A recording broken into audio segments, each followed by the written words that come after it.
گا وہ ہو سکتا ہے ملاوٹ، دھوکہ، فراڈ،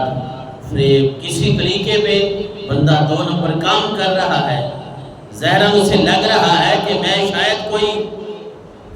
پیسے زیادہ کما رہا ہوں، اپنی اولاد کا مستقبل بنا رہا ہوں،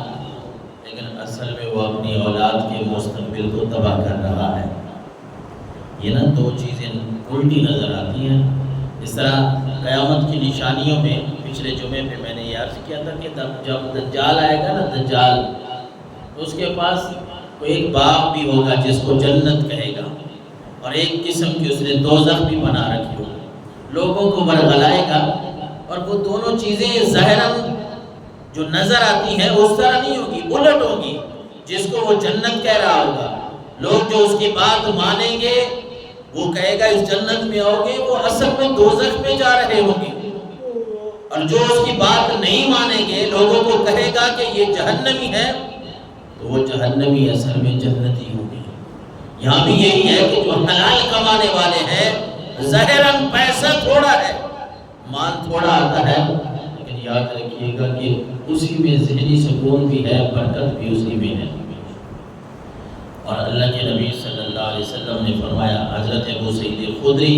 حدیث کے راوی ہیں، 2520 حدیث کا نمبر ہے ترمذی شریف کا۔ حضرت ابو سعید خدری فرماتے ہیں نبی اکرم صلی اللہ علیہ وسلم نے فرمایا، من اکل طیبا وعمل فی سنہ وامن الناس ووعقہ دخل الجنہ۔ اس حدیث میں ٹوٹل رسول اللہ صلی اللہ علیہ وسلم نے 3 باتیں سکھائی ہیں،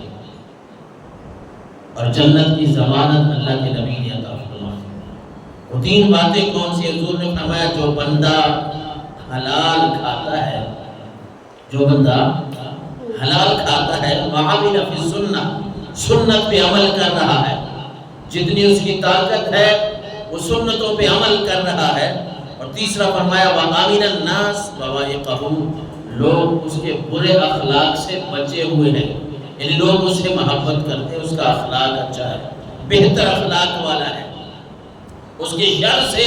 لوگ محفوظ ہیں، اخلاق والا بندہ ہے۔ تو جس نے یہ 3 کام کر لیے، کون سے بلا؟ جس نے حلال رزق کمایا، اس کے بعد اللہ کے نبی نے فرمایا وہ سنت کا عامل ہے، عامل بھی سننا ہے،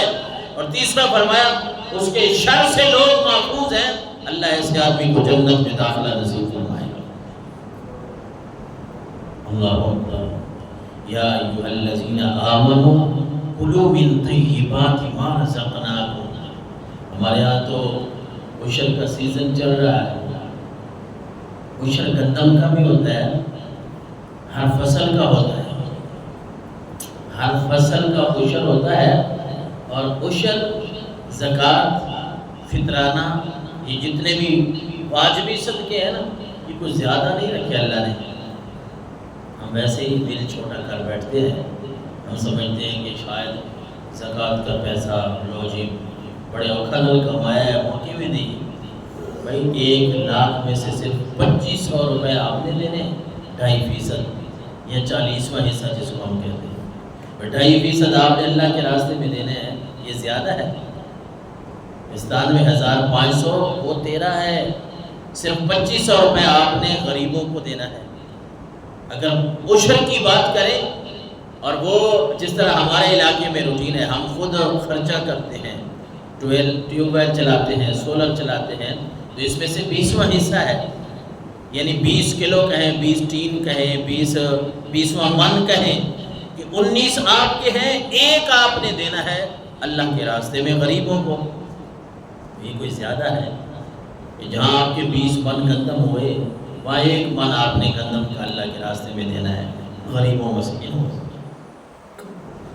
19 آپ کے ہیں، آپ خود مالک ہیں، اور اگر ایسا کریں گے،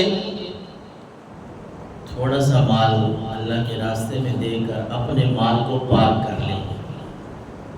وہ زکوٰۃ ہے، وہ صدقہ فطر ہے، وہ عشر ہے۔ جب ہم وہ ادا کر دیتے ہیں، جو پچھلا مال یعنی پیچھے جو ہمارے پاس بچ جاتا ہے نا، وہ پاک صاف ہو جاتا ہے، وہ حلال عمدہ بن جاتا ہے۔